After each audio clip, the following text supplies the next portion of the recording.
Bronco Classic football games that we've been bringing you here. Tim Ringhofer joined by Stuart Nordquist and George Frake. And this evening's or this afternoon's or however you're watching this ball game is going to be between the International Falls Broncos and the Hutchinson Tigers from 1993, a state quarterfinal game that was played down in Hutchinson. And as you're going to watch this tape, you're going to see some water on the field.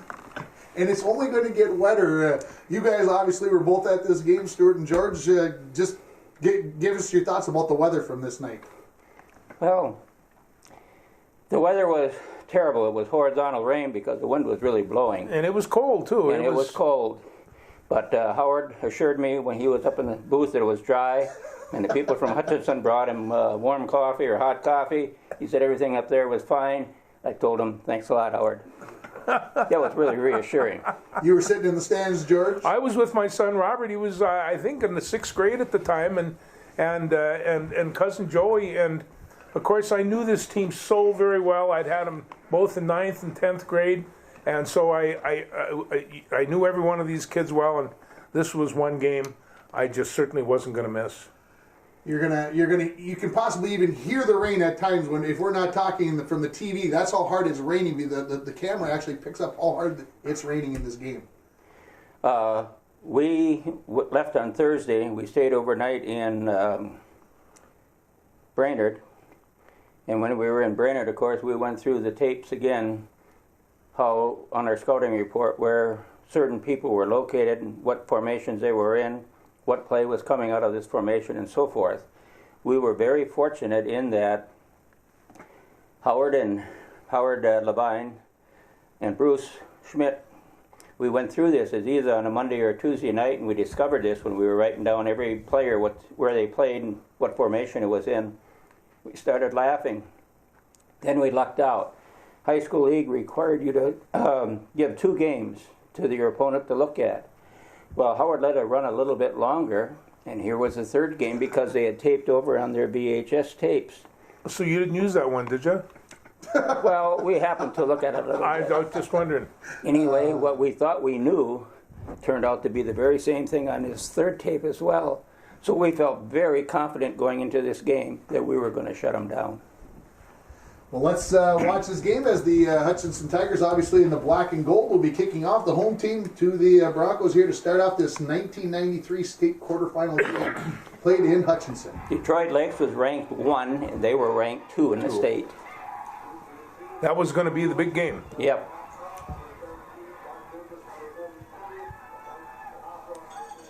And again, I don't know if the camera's going to pick it up very well, but you can probably see the rain and the way that it's blowing, and it is blowing left to right across the TV screen. You can see with the kick here how deep it goes with the wind. Touch back, and the Broncos start from their own 20-yard line here.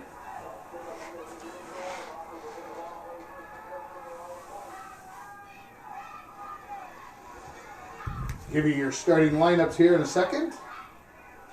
Handoff here to Mike Manassa, and unfortunately on the first play of the game, fumbles that ball away, and that had to maybe set the kids' minds, Stuart, a little bit that maybe things aren't going to go our way. No, because what we had up here in International Falls when we watched the tapes and what we watched in Brainerd, we were very confident of what plays they were going to be running. We knew we'd shut it down. Although the first series doesn't show that. Sure. So the Broncos' defensive front here, we'll get those after this first play. Going across the defensive front at an end, Alan Yuso, then Derek Bilman at a tackle, Chad Johnson at a guard. Excuse me, I got to get this right. Derek Bilman at the end, and then Chad Johnson at the tackle, Chad Magner at the nose, Gary Jensen at the tackle, and Adam Johnson at the defensive end. And I noticed that you had the end switching sides, Stuart. What was the thought process there? Well, we knew if it was a run or a pass, we wanted our best defensive end going against their number 87. Makes sense. The linebackers, number 44, Mike Manassa, number 45, Jeremy Zahn, and then your defensive secondary were Alan Yuso, Gus Blummer, Jimmy Indahl, and Paul Hilfer in this game. You know, this wasn't a very big team, but boy, they were fast, they were quick, and they knew what they were doing. It was a fun team to watch. Enough there to make it, I believe, first and goal here now for the Hutchinson Tigers. Here again early in this state quarterfinal game from 1993.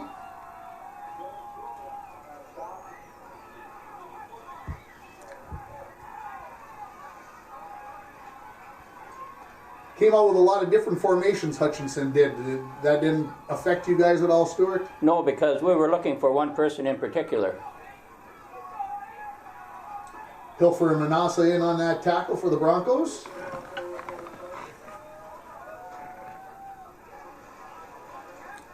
Again, get those uniform numbers down in your minds, people, because later on in the game, you're not going to be able to see those purple numbers on those white jerseys because Well, I think there was enough rain to wash the mud off, so Yeah. it wasn't too bad.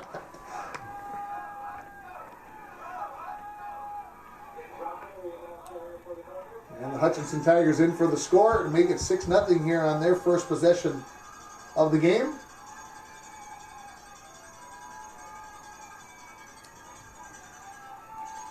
That was their fullback, a kid by the name of Bailey, who got hurt on that play, which concerned us because we thought it might screw up the keys that we had, but it didn't. So the 2-point conversion here now for the Tigers.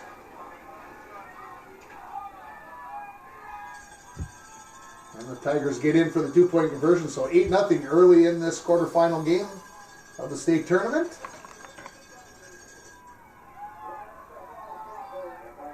I think the biggest thing that I noticed in this game watching it before we're here is if you're into watching the offensive linemen, start watching the strong side, the side that number 44 lines up behind in this game, and watch the job that they do blocking on that at the point of attack.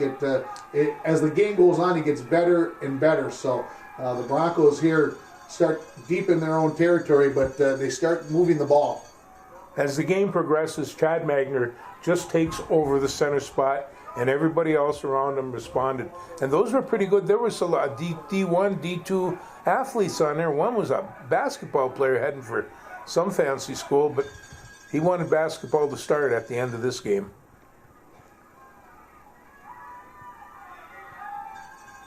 Again, I think early on, like I said, you see the Broncos maybe not picking up big yardage, but we use the word chunk yardage. Now, later on in the game, it ends up becoming chunk There'll yardage. be chunk yardage For the Broncos, and it's almost a persistence, a belief for the Broncos in this game that that's the way it's going to be. Jeremy's on in motion here. Look at that big trap play open up for number 35, Paul Hilfer, right up the middle. One of the staples of the Bronco offense right there. Bronco trap. Years. And a Bronco first down. Run over that starting offense for you here now. Alan Yuso at the offensive end. Derek Billman at the tackle. Chad Johnson at the guard.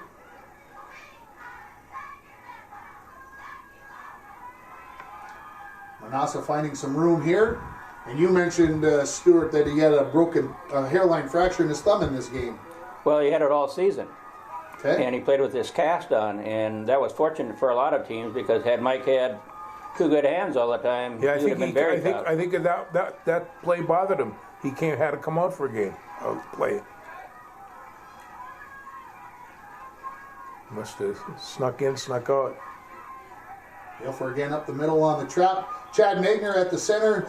Ben Brown at the guard. Gary Jensen at the tackle. Jake Eklund and Mike Torgerson doing the work at the strong side end, running plays in. Jeremy Zahn at the wing back. The backfield of Paul Hilfer and Mike Manasseh. Your quarterback is Aaron Ginter. And you can see on the yard line the water sitting there. It's an amazing amount, and it only gets to be more in this game. Another big run here by Hilfer. This stunned him. During the year, they've been shutting everybody down, and all of a sudden, we're moving the football on them. Now, you notice those great football players can really block. And that's what Mike is doing right there. He's clearing the way for Hilfer, and so is Zahn.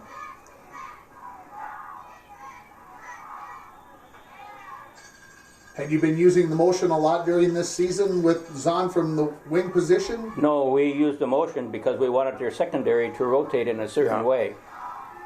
And they do.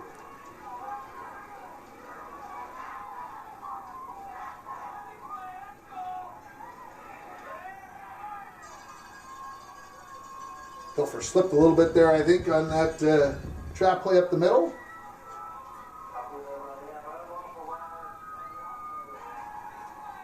So third down here for the Broncos.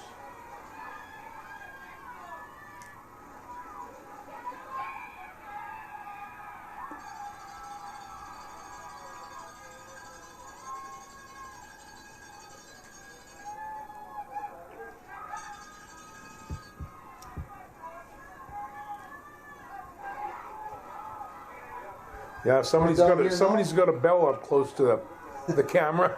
There's less and less bell as the game goes on, however. There is. Fourth down here for the Broncos as they are in punt formation. I believe Dugas is punting here, or is it Might be. Is or is it Yuso? Indal? Who's punting in this game against Stuart? I think it's Yuso. Yuso. You're right, it is. Alan Yuso, that is correct.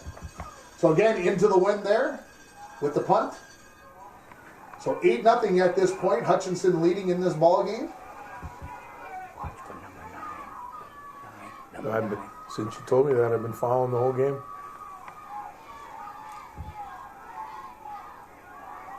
He's at the wing, see him?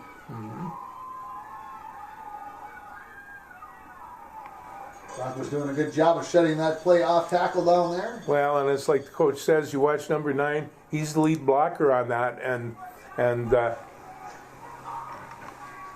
you watch him. There he is over on this side, covered Second up by down Jim. here for the- Jim Indahl also had a very good game. Deep slant pattern there and a little bit out of the reach of the intended receiver.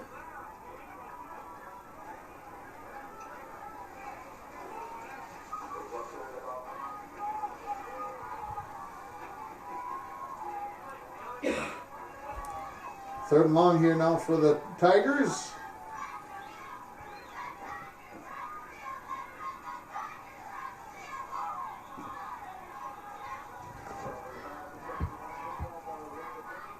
So the Broncos hold, force the punt. Yeah, there's number 9 again. So you were talking about you guys ended up getting kicked off too. How come they got to kick with the wind? What they must have. You guys wanted the ball. Is that you guys won the toss and took that, and they took the win? Correct. Had to make sure I had that straight in my mind.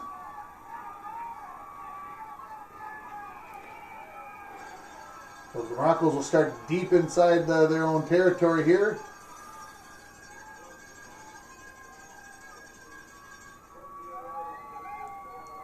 Again, the Broncos trailing 8-0 here, nearing the end of the first quarter.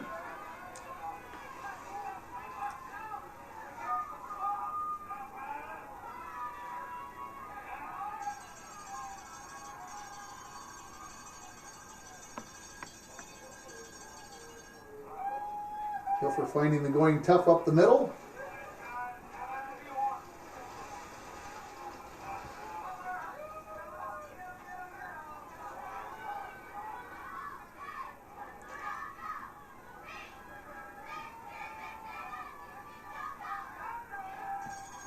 Nasa on the counter trap. Well, Hutchinson had a nice defensive team, and line play by Hutch right now is really pretty good. Broncos will have third and long here now. See if coach decided to go to the air.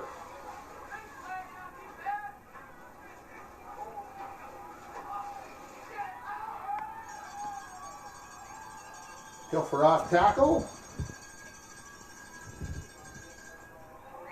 See, what they were playing was like a 52 monster, and the monster back was going with Zahn, so we wanted him out of the play.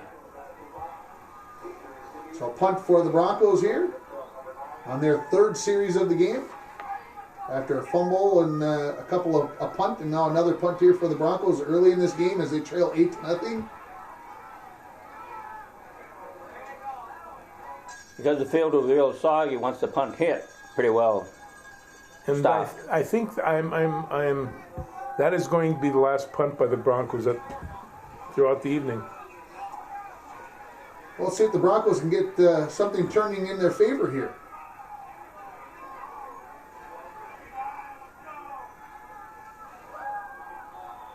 A little miscommunication there between the quarterback and the receiver, it looks like. Thinking deep and broke the route off.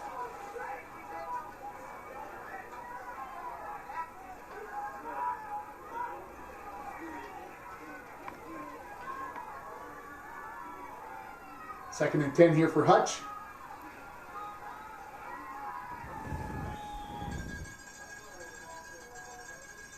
And all third and long coming up here for Yeah, Hutchinson. that's the big fullback that got hurt earlier in the game.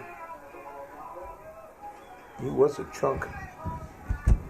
Well, they had a big team. Yeah, They had a great record, undefeated, undefeated. playing a quarterfinal game, state quarterfinal game on their field. Should be a pretty good team. Had it red, just number 9 making a big play there. On We the catch. waited. He waited on the pass rather than going to it. So first down here now for the Tigers. Again, up 8-0 as we end near the end of the first quarter.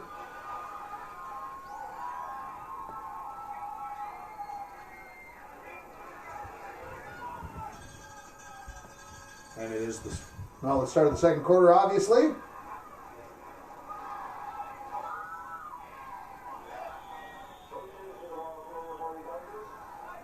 Play reminds me of the Greenway Raiders. They like to run that play a lot out of Yes. the eye backs. Oh, they come out with those black uniforms. They look like the Mean Machine, for crying out loud. I mean, they can be intimidating. Pittsburgh Steelers. Yeah. Great job there by the defense there. That was Yusuf, correct? That Yeah. came up on that and made that tackle. He made the Alan tackle Yusuf. and brought the quarterback down, too.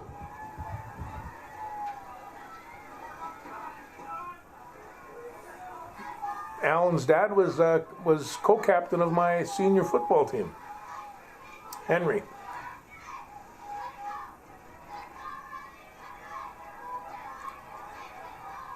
Yeah, There's a sack for the Broncos. yeah, that's Alan too.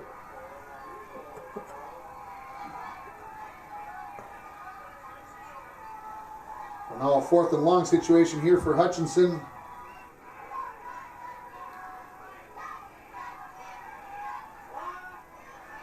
Looking for the screen and incomplete. Look at him. That was the number 9, yes. That was. And the Broncos will take over in, decent field position. One of their best Yes. starting spots of the night. And now have the wind here in the second quarter. Starting just about on the 31-yard line. This is going to be a great drive for the Broncos. Yep.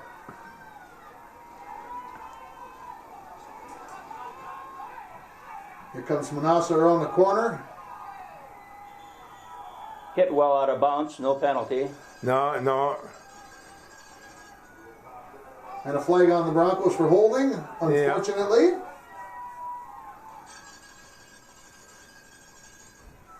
So bring up 1st and 20 for the Broncos.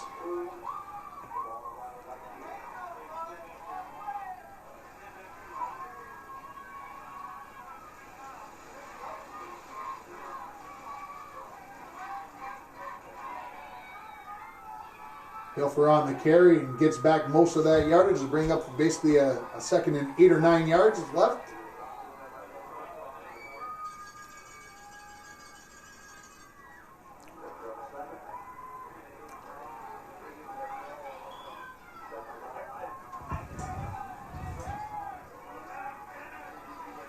Wow, 2 wide receivers here for the Broncos. They're going crazy. Well, For a run up the middle, of course.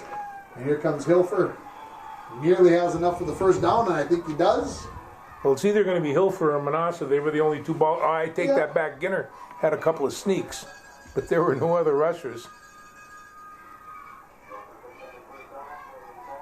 So despite the holding penalty, the Broncos come up with a first down in just 2 plays.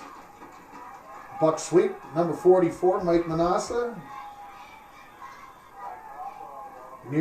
Gets near midfield.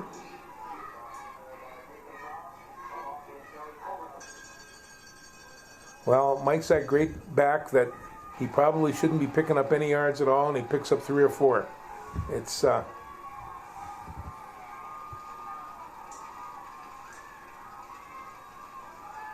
Good patience there by Hilfer, letting the block develop. A little stutter in there, finding the hole. Actually, after the first drive, our offensive line really took over the neutral zone. Yeah, I can see Hutch there making adjustments and putting in bigger linemen.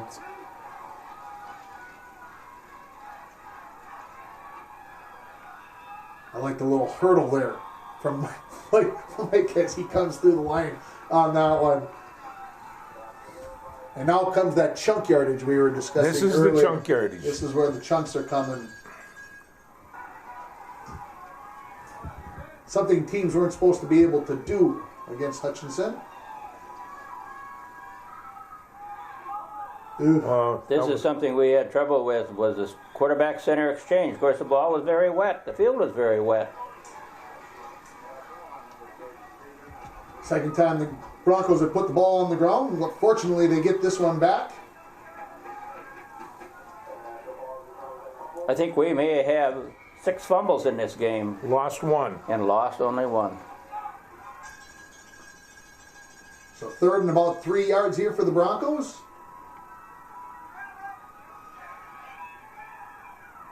For finding the going tough on the far side of the field. So bring up a 4th and about 2 yards, and a big conversion here if the Broncos can get this one.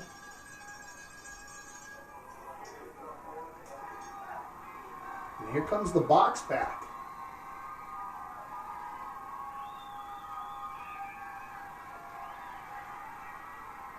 And Manassa gets enough for the first down on the play. Jeremy didn't have to get the whole block, but he had enough of it to let Mike turn the corner.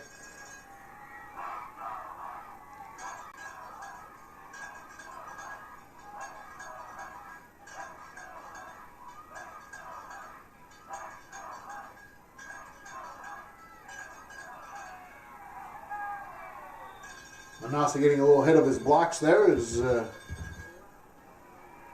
lineman, having a tough time getting going sometimes in the muck and mire.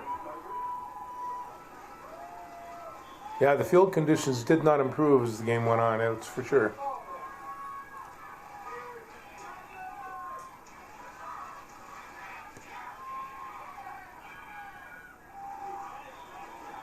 Good job by Hilfer up the middle. And a little bit of traffic. Now, Paul wasn't a very big back. He was 165, 170 maybe, Stuart? Yes, that's about correct. And he was a great development. We had lost Hardwick from the year before. Yeah. Manassa spinning up the middle for a first down for the Broncos. So he stepped in and took over the fullback position, and we left Manassa at his usual halfback position. And the two complemented each other throughout the season quite well. Yeah, you had a good supply of. Manassa around the end. You can really see the rain coming down now. Yeah. You can even hear the thunder.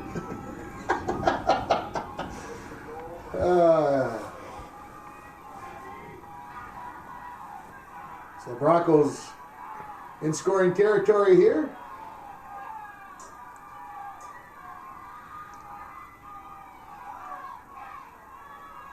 The quarterback sneak from about the 1 yard line. And Ginter's got enough to get it into the end zone. Well, Aaron was a good sized kid. He was about 6'2 and a half, 6'3. Right. Built like his dad, and he was big, strong boy, and he crossed over for that quarterback sneak. He's going to lay a lick on you. So 8-6 the score now in favor of Hutchinson. We're here in the second quarter of this state quarterfinal game. Looking for the 2-point conversion here now. Manassa turns it to the inside and gets in pretty much untouched to tie this ball game. Yeah, he takes that corner, steps inside, and he was all free.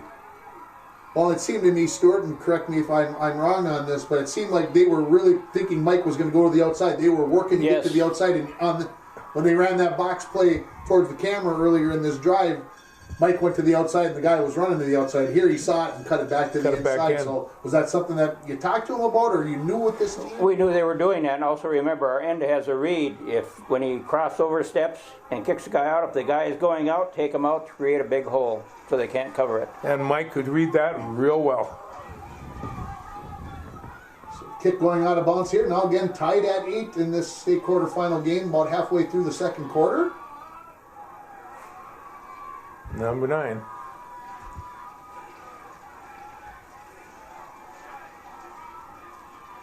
And a fumble. And the Broncos come up with the recovery.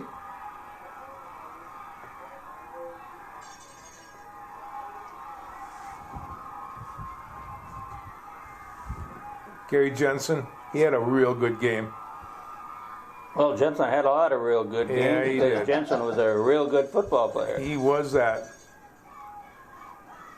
So the Broncos just tied it up. Now get a turnover with the fumble. Look to take the lead here.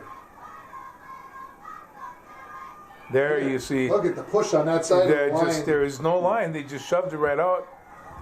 Jeremy's on leading the play. It's I mean, that side of the line is just collapsing. Yeah. It just tells you what was going to happen, I think, in this ball game as it wore on. So first down again here for the Broncos. back in the box formation.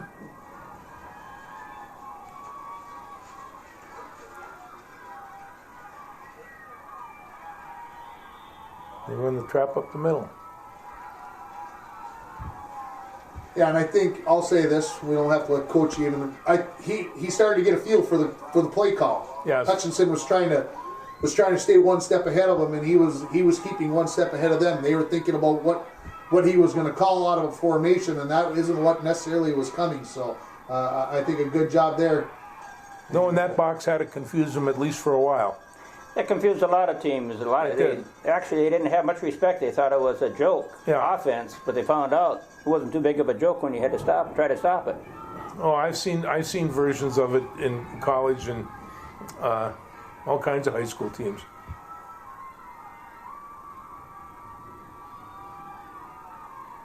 Pass here by Ginter out in the flat, a little bit behind Hilfer. And Coach, you guys ran the buck sweep on the last play. They seem to have read that real well. They must have worked on that very hard during the week, Hutchinson. Yes, and then the flat was open here. Fact is, we come back twice into the flat, and neither time do we get it. This is right at the end of the second quarter. So 4th and long here for the Broncos. Again, the game's tied at 8.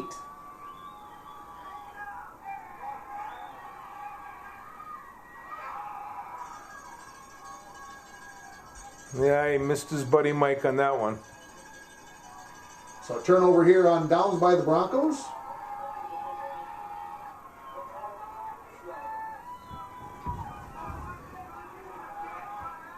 Again, Hutchinson going into the wind here.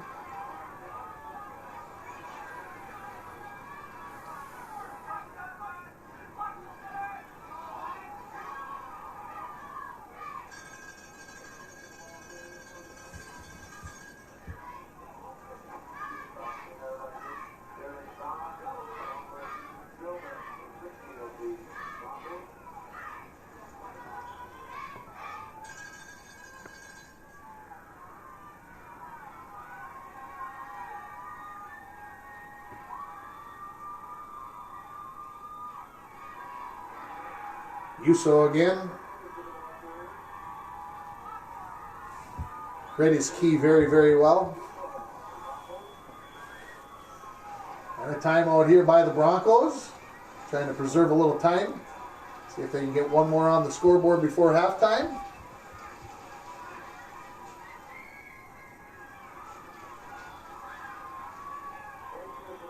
Yeah, that number 13 is a big running back. Yes, he is. Well, they had a big team overall. Yeah, but I'd say you look at their linemen; they're big. He looks big. He looks bigger than some of their linemen. It's pretty crazy. So punt formation here for the Tigers.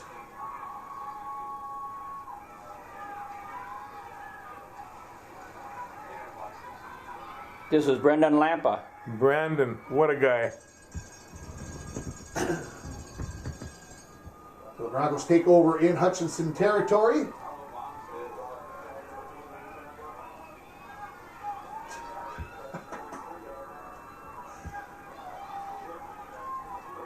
I'd like to know what Zahn was asking him. Well, I don't. Jeremy was a very curious young man.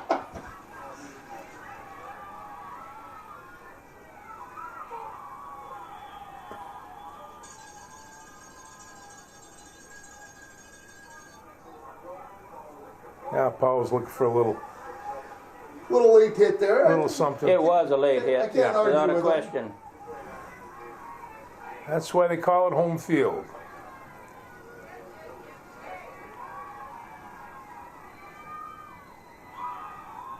Behind Manassa going up the middle, and that is halftime. So the score at halftime, International Falls 8, Hutchinson 8.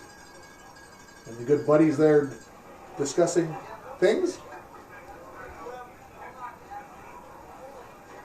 But they haven't been able to run the ball really on us. There was no time, even in the first half, that I ever thought that this game was going to get out of control for the Broncos. It never did. They had control from the get-go. Start of the third quarter here, and the Broncos kicking off with the win. Hey, the turf monster gets them.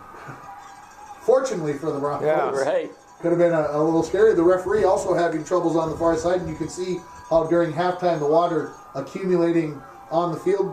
Coach, you kicked with the wind here. Did you ever think about not taking the wind in the third quarter and No. having the wind in the fourth quarter? No, we wanted it the way it was. We wanted to come out and establish ourselves, get another touchdown.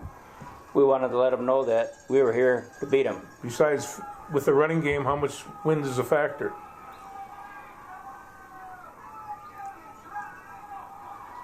And there's a fumble on the first play of the second half, and the Broncos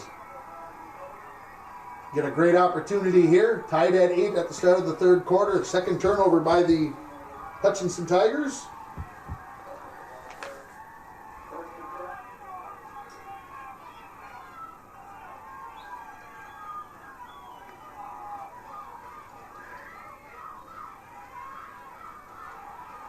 Well, it was either Zahn or Derek Bilbin.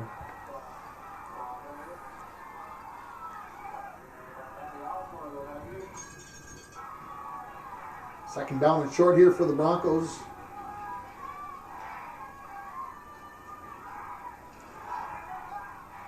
Look at the room there for Manassa on the outside. And a first down at the 30-yard line now for the Broncos. Overdue started carving up with the quick pitch and the trap up the middle. Yeah, the blocking back is really cutting him up, and he's getting his head to the inside and just driving.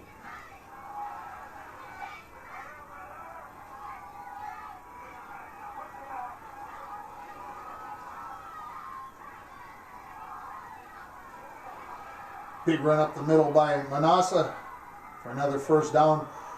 And again, Stuart, I have to say, it almost appeared to me like they were trying to guess on what play was coming, because...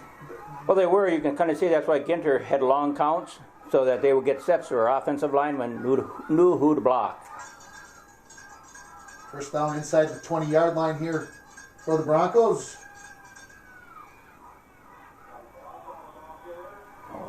Manassa bounces it to the near side.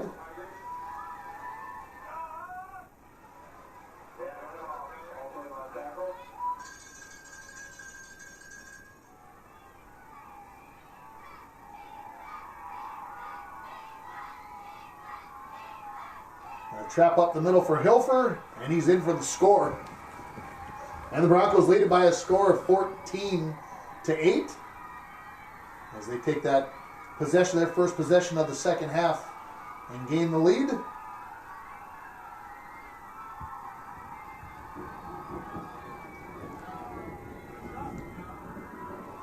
Two-point conversion attempt for the Falls. Manassa will come up just short of the end zone.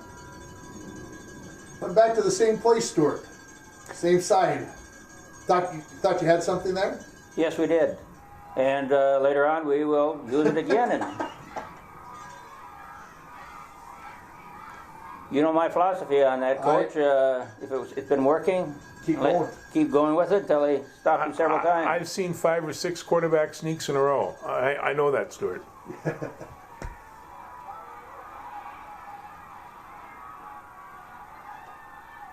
Yeah, you can really see the rain coming down now. It seems like as the game has wore on, it's gotten worse and worse, and the field taking some abuse.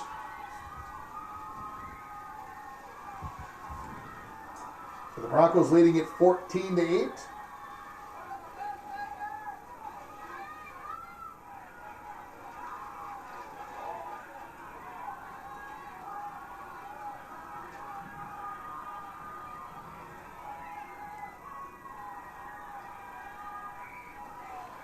And the pass nearly intercepted there by the Broncos. There's a flag. That was their favorite play when they Yeah. had the 9 split, was a slant.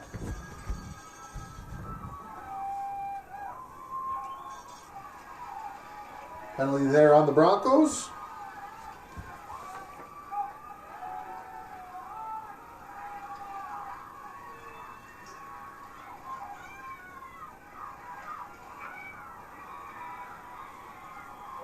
I will say they came out and were persistent with the pass early in the second half. They must have felt like that they were thinking, well, if we're going against the wind, we're going to be running the ball. We'll see if we can catch them napping. Well, not only that, but they couldn't really run the ball. Every time they were running the ball, it was just like we knew what play was coming and we would stuff it. Yeah. Right there. Good job there. Broncos, Jeremy Zahn. Look, watch Jeremy has a little dance now. Manassa and Zahn getting a piece of the running back there. Jeremy liked to dance after a good tackle. As long as you don't get a penalty for it, that's okay. Right. Yeah.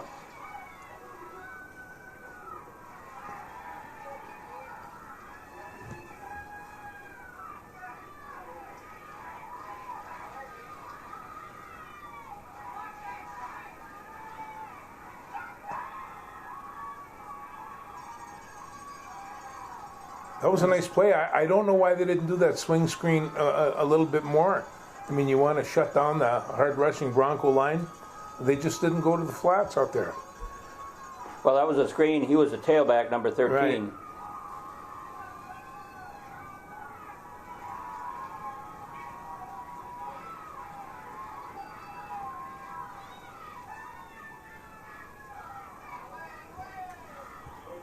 Trap up the middle there for the Tigers. Brings up second down. 14-8. The Broncos leading here midway through the third quarter of this 1993 state quarterfinal game. Well, at 18 carries for 21 yards, it wasn't a lot. No, that's a scary number. That is a scary number. There goes number 9. Oh, There's 11. a slant completed to 11 for a first down. They didn't run outs. They really ran slant and fade. Those are 2 patterns that they ran. And a screen, of course.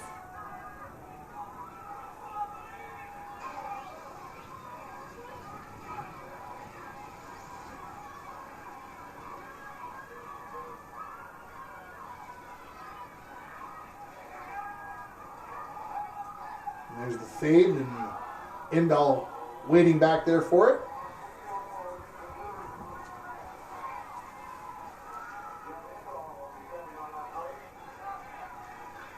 Yeah, Endall had coverage on number 9 most of the night. Yes, he did. Well, the whole group, the whole defensive unit had an outstanding game.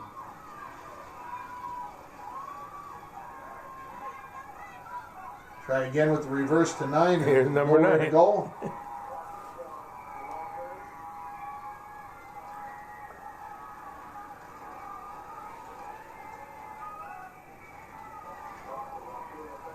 Third and long situation now coming up for Hutchinson.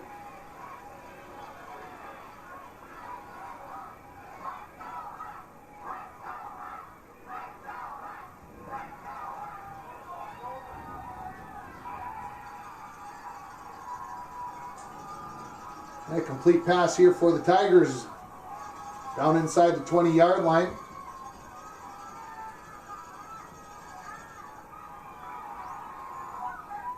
So the Tigers threatening here again. The Broncos lead 14-8. Yep.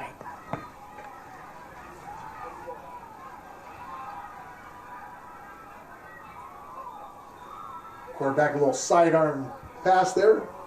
Under pressure.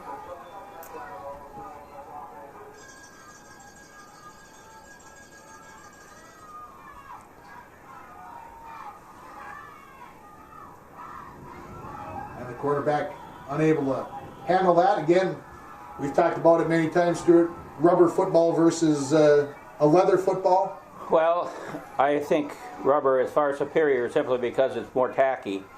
You get a leather football, yes, they're nice to handle. They look real nice, but when they get wet, They're slippery. They're slippery.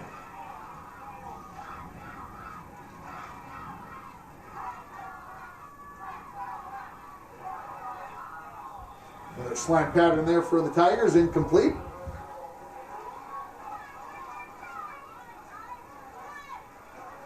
And now fourth down coming up for the Tigers.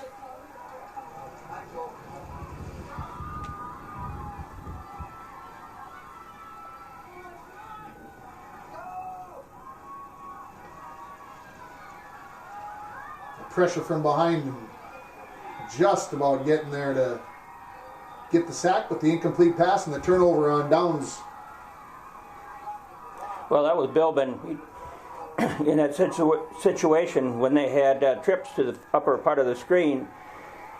He didn't have to read run. It was just a go. Makes it simple as a defensive end when you get to pin your ears back like that. Hand off to Manasa up the middle.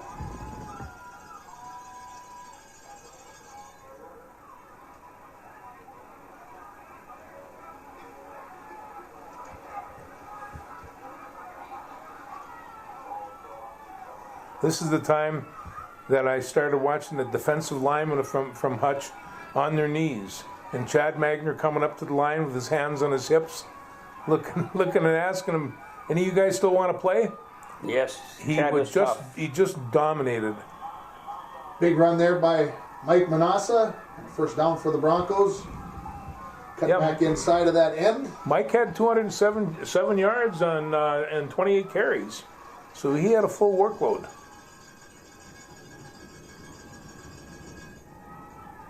Manasa again around that far side.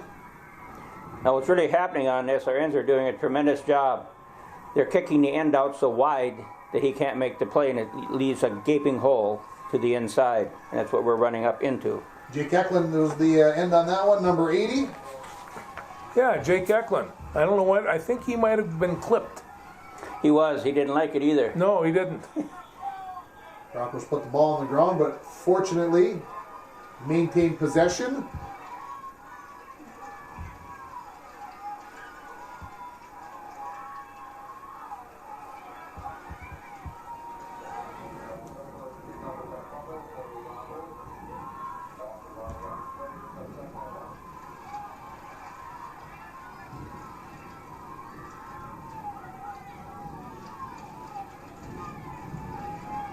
Up the middle is Hilfer. Breaks a couple of tackles.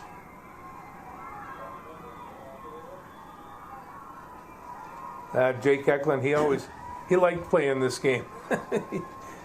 He laid a lick, I think, the guy on the ground. Not that Jake would have done that intentionally. So the Broncos will have a third and short yardage coming up here.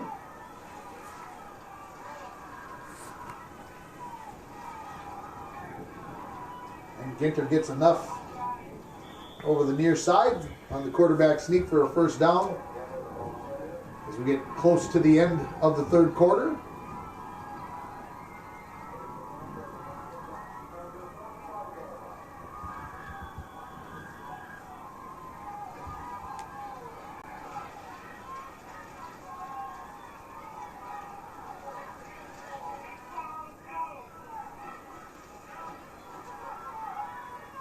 Hilfer off tackle with a big run. Oh, Now, Stuart, I don't know if you designed these uniforms on purpose, but I love the way the gold on the sleeves is like shining, like the water is running off of it. When the lights are shining on it, it looks like it's almost glowing. If you look at the sleeves when they line up the next time, look all the gold in the sleeves. It almost looks luminescent.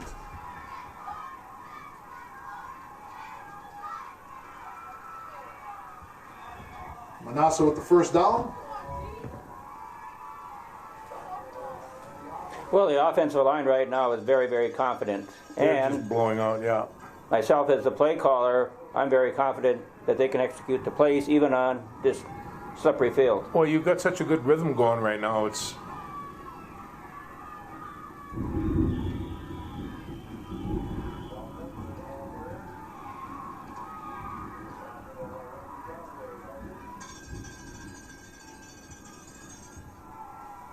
End of the third quarter, Broncos 14, Hutchinson 8. Well, this is the time that Hutchinson would raise their number one finger up in the air for fourth quarter, that they were number one. I looked over, there was nobody on the sidelines raising their fingers up in the air. They knew that they were in trouble.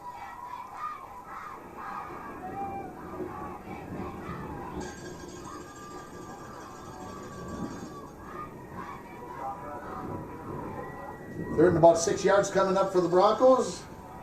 I like how the referees are moving the ball out of the mud. Trying to find a drier spot.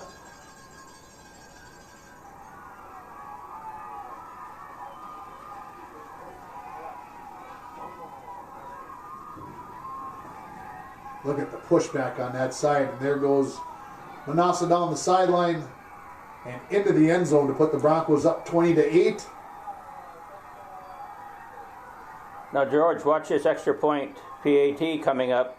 I think you've seen this play before. So I have to ask why. Why? Well, the field You're is up 14 points. You're up, 12 points, and 14 is a whole lot better than 13. But you decide to make it look like you're going to kick it into the wind. correct, but it's very greasy, very slippery field, so we run what's a little reverse. Manassa will get in for the 2-point conversion. Oh, Stuart, it is cute anyway, isn't it? And it was big because it's going to end up later. It keeps a 3-point margin afterwards. So it's 22-8 now the score early here in the fourth quarter.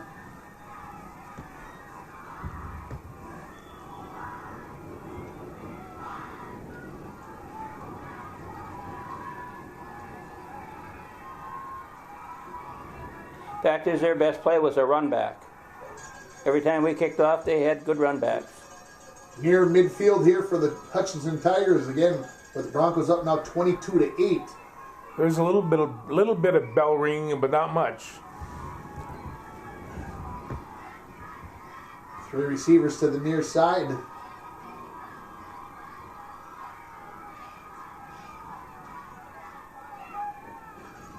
They did have a nice screen. Yes, they did.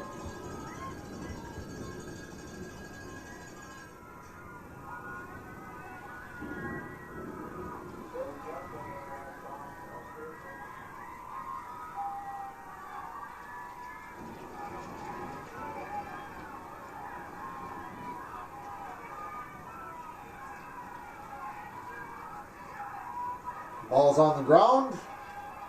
Guess what? And the Broncos have it. Chad Johnson coming up off the bottom. Yeah. And that is the third fumble recovery of the game. And I know we talked about this last time, Stuart, but now you had to be feeling pretty confident. Well, we're feeling confident, but the game isn't over. It's they were a good football team. They're in the quarterfinals for a reason. They're undefeated. They were ranked second in the state, so we're not comfortable. But the way you've been moving the ball, you got to have a feeling that up by 2 scores and with the ball 8-9 minutes left in the fourth quarter, if you can establish a drive here, things are gonna go in your favor. Yes, they are. So you won't be seeing anything in the air. Well, no. And not even on a normal day would you stop much in the air. 3 things can happen. 2 of them are bad. Manassa on the pitch. Look at the pushback on that side. Yeah. I mean, Manassa's 5 yards down the field before anybody's going to lay a hand on it. Yeah, this is a solid team effort, no doubt. Now, if you look at the Hutch players, they're walking back. You can kind of see they don't have the swagger anymore. Nobody pointing one finger up in the air. First down for the Broncos.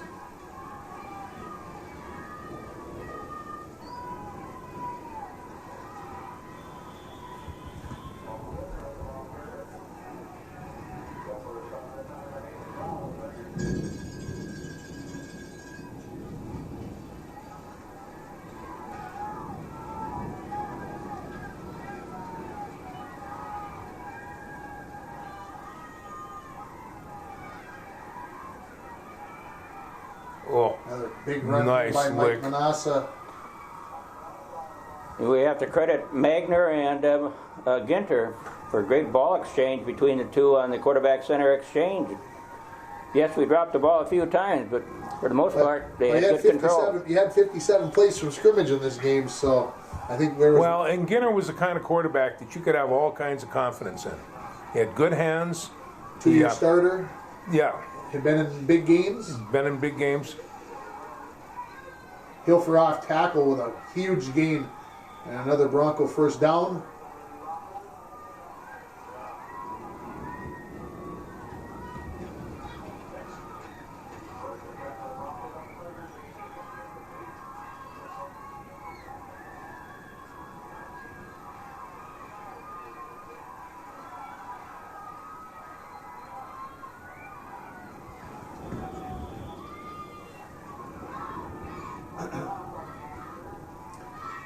Now, we should have scored down here, I felt. Yeah, We didn't. yes. I was very disappointed in our execution on a couple of plays. But overall, how we played was very, very good. Second down for the Broncos.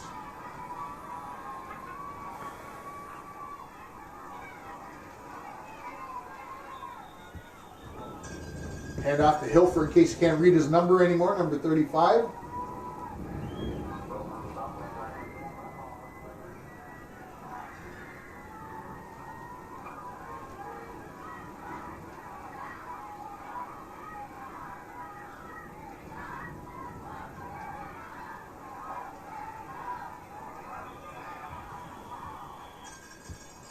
I wish I would have stayed with 36 and 48. Stay to the outside. Yes. So fourth down coming up here for the Broncos.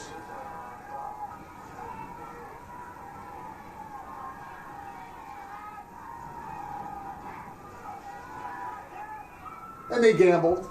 They gambled, right? They brought their strong safety up. So the Broncos will turn it over on downs. Again, 22-8 the score here in favor of the Broncos midway through the fourth quarter.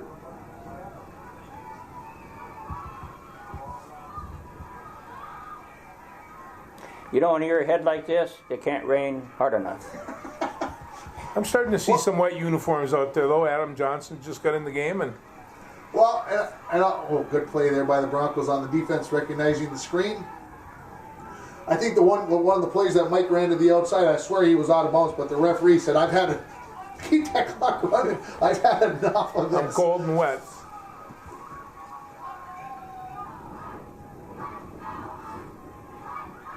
So second and long for Hutchinson.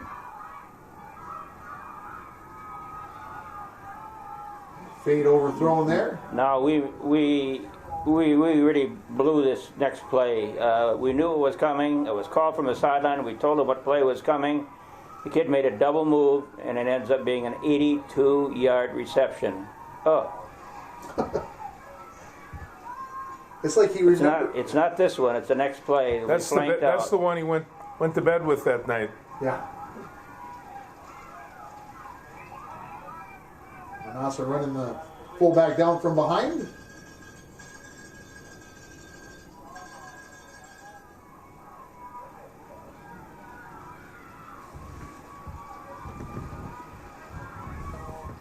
Well, George, you coached most of these. Well, you must have coached all of them. Yeah, at every one time. of those guys, yeah.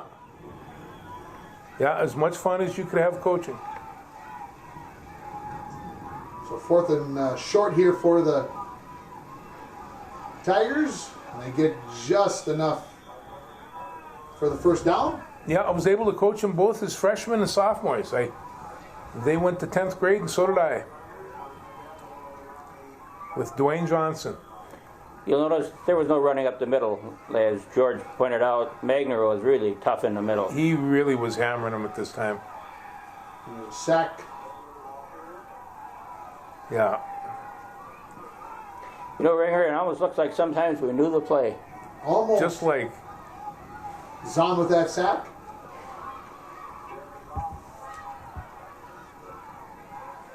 So now I think here's the play that you're talking about, Stuart. Oh, next one. Next one. Next one.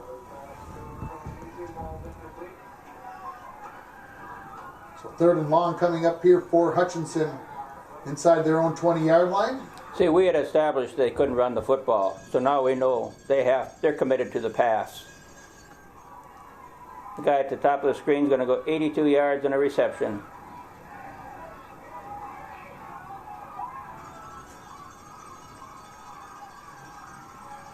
But there's very little time left in the game.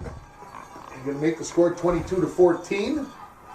And of course, this is a big 2-point conversion right here, Stuart. Right, and look what takes place. To show you the resiliency of our defense. We jump offside. Now they got 1.5 yards to go to get the 2-point conversion. And you'll see these guys are how mentally tough they were. They were not going to let them get in because we wanted to keep this 8-point margin.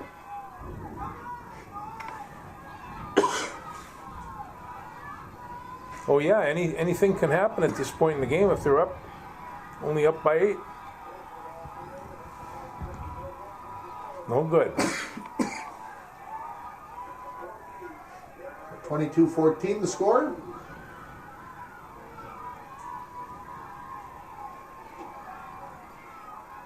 I don't know if you can see Gary Jensen up at the top of the screen, kind of looking over his shoulder at the clock, doing some figuring of what they needed to get done. Right, now you'll see this formation today is illegal, but it wasn't back then. They've got 10 guys to one side. Yeah. You have to have them. Gotta keep 4 on one side and 6 on the other. That's the max these days. But you'll notice here, Ben comes up with a great onside recovery. Blaze. We cover him up. Yeah, Ben had good hands, good athlete. So the Broncos looking to seal it here now. Ben. That was Ben Blaze.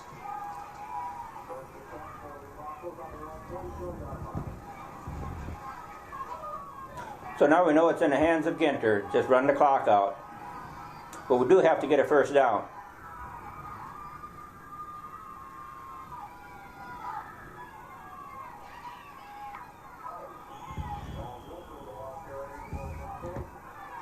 You didn't tell them to make sure you had 2 hands on the ball, did you, before they went out that? No, but you do something like that, you jink them. Because then they start thinking, right? Instead of just doing. Second down for the Bronx. Oh, Aaron's doing a nice job spacing these plays, though. I mean, taking up all the time he can. He's milking the clock. He Yes, is milking.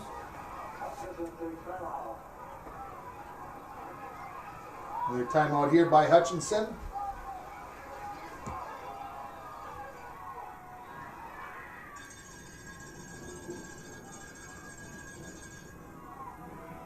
Third down here for the Broncos. Manassa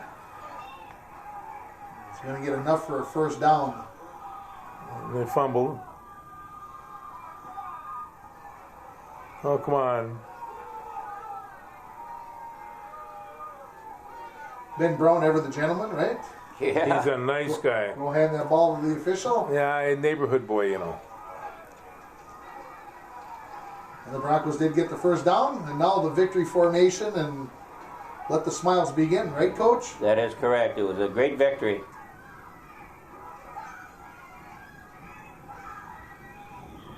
You go to the other team's field, long trip from International Falls to Hutchinson.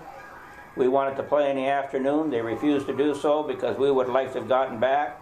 So we had to stay overnight again when we got back to Brainerd. But I guess it was enjoyable. The kids enjoyed it. Yes, they did. So did the coaches. Imagine that. Yeah. And there it is. Broncos win by a final score of 22-14. And Coach, we talked about it during the game, but the weather versus, let's say, what you guys knew. Let's take the rain out of this game. Same result? Same result. Same result?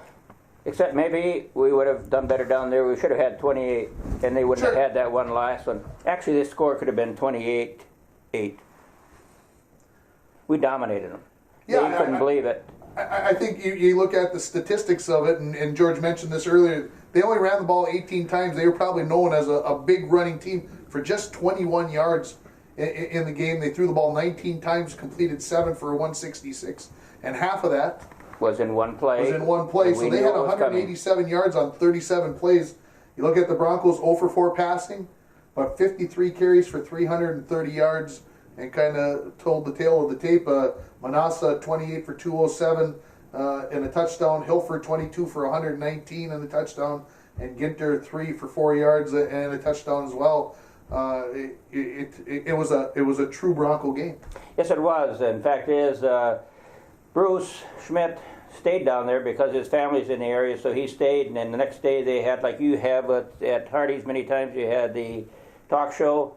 Grady Rosberg was very, very complimentary of us, how well we played. He couldn't believe what we could do on a wet field. And Monday morning we had a call, and he wanted to find out what kind of a football we had because they wanted to order some, and that was the old rubber Wilson 1552. Yeah, it's something, I think in this game they threw the ball enough times, and the quarterback looked like he was able to do enough with the football, but he had to be thinking, geez, maybe there's something a little bit better out there for these kinds of conditions. And our kids, we traveled well. We left on Thursday. We stayed at Brainerd. We went through the tapes again, and everyone knew the keys, what keys we had to read. And we felt extremely confident going into the game. And I was surprised by Grady Rosberg, their head coach, when he was talking to me, how he was openly talking about how they were planning on how they were going to play Detroit Lakes. And I knew in my mind that they wouldn't be playing Detroit Lakes. However, George, there was another interesting side note to this. We then go to the Dome to play Detroit Lakes, and in the stands that day was a young man that was going to have a great influence on Bronco athletics years later.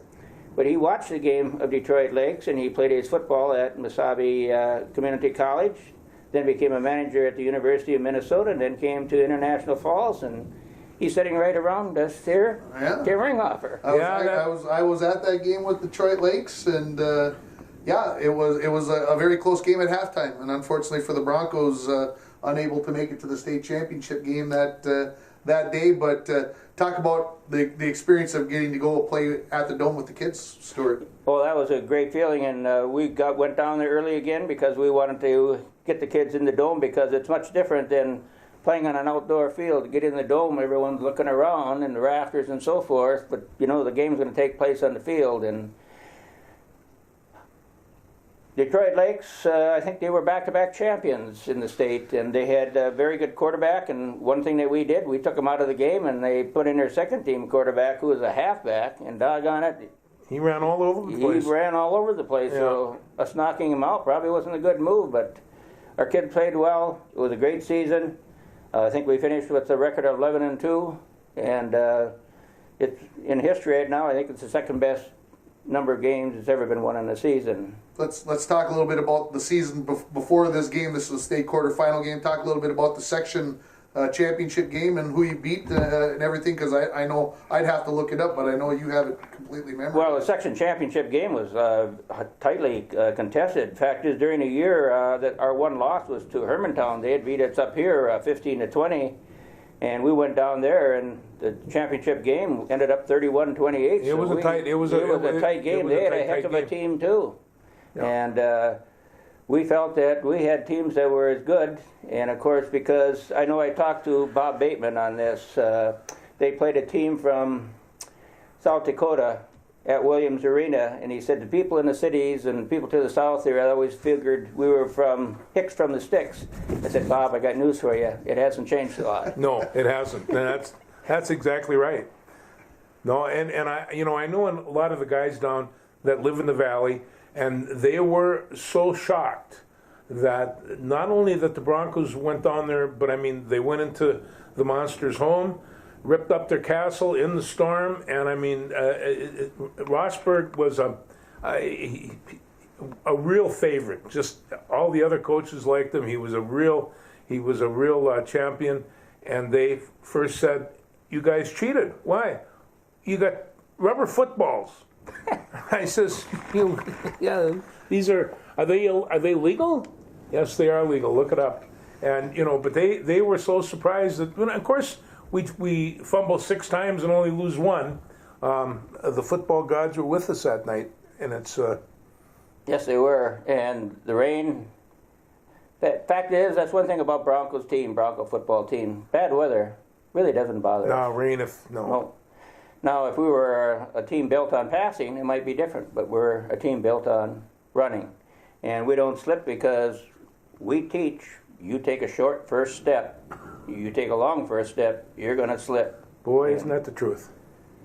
Well, great win here for the Broncos. First time, and really, well, in fact, the only time the Broncos would ever get to play in the Dome up to this date in 1993, as the Broncos made it to the state semifinals. Guys, your final thoughts here before we close up shop. Oh, I hope some of the guys get a chance to see this. I know that they'll appreciate it. Guys like Alan Huso will move back to town, so I hope these guys get a chance. I hope Mike and everybody gets a chance to see this because they'll enjoy this to the max. Stuart? Well, I've really enjoyed this too. It's been fun to revisit these games. It's surprising after all these years, you can almost remember everything that took place. In fact is, before the taping of this tonight, I didn't sleep well last night because it was just like getting ready for a game. I was up and it was fun. It has been fun. This is game 3 in our series of 11 games of Bronco Classic football games here on KCC TV. We hope you're enjoying them. The next game that we're going to watch next week is going to be from 1995, and it's going to be a playoff game against the Duluth-Denfeld Hunters. Will be the game that we will watch up from Sports Stadium. Actually, it'll be the first game in the series that we've done here that's actually a home game. That we'll get to see it from our home field, and so looking forward to watching that one. Right, all the others we've been the underdog or the lower seed, and we have pulled off upsets in each one. And this game is going to be very unique in that during the course of the year we beat the Hunters or Denfeld Hunters quite handily, but in this game it was very, very tough, and it was decided in overtime. So it'll be a good one to see. So for Stuart Nordquist and George Frake, I'm Tim Ringhofer again. Hope you're enjoying the Bronco Classic football game.